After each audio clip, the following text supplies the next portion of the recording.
മകരക്കൂറ് എന്ന് പറയുന്ന ഉത്രാടം മുക്കാൽ ഭാഗം, തിരുവോണം, അവിട്ടം ആദ്യ പകുതി ഈ നക്ഷത്രങ്ങളാണ്.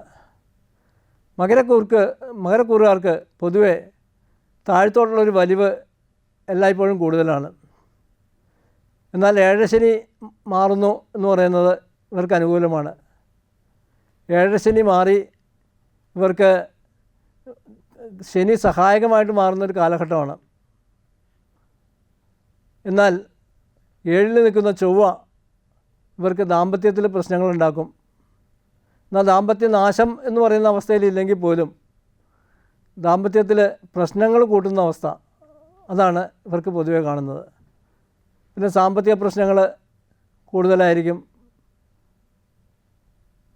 ധനം സമയത്തിന് കിട്ടില്ല എന്ന് പറയുന്ന പ്രശ്നമുണ്ട്.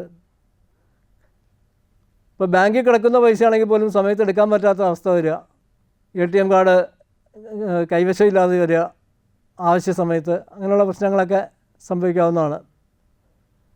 ഇവർക്ക് പൊതുവെ അവതാര വിഷ്ണുവിനെ സേവിക്കുന്നതാണ് ഇപ്പോൾ ഏറ്റവും നല്ലത്. പ്രത്യേകിച്ചും ഹനുമാനെ സേവിക്കുന്നതും അവതാര വിഷ്ണുവിനെ സേവിക്കുന്ന പോലെ, ശ്രീരാമനെ സേവിക്കുന്ന പോലെ തന്നെ നമുക്ക് കണക്കാക്കാം. ശ്രീരാമനാമം ജപിക്കുന്നതുകൊണ്ട് തന്നെ ഹനുമാൻ കുറേ അനുഗ്രഹിക്കും.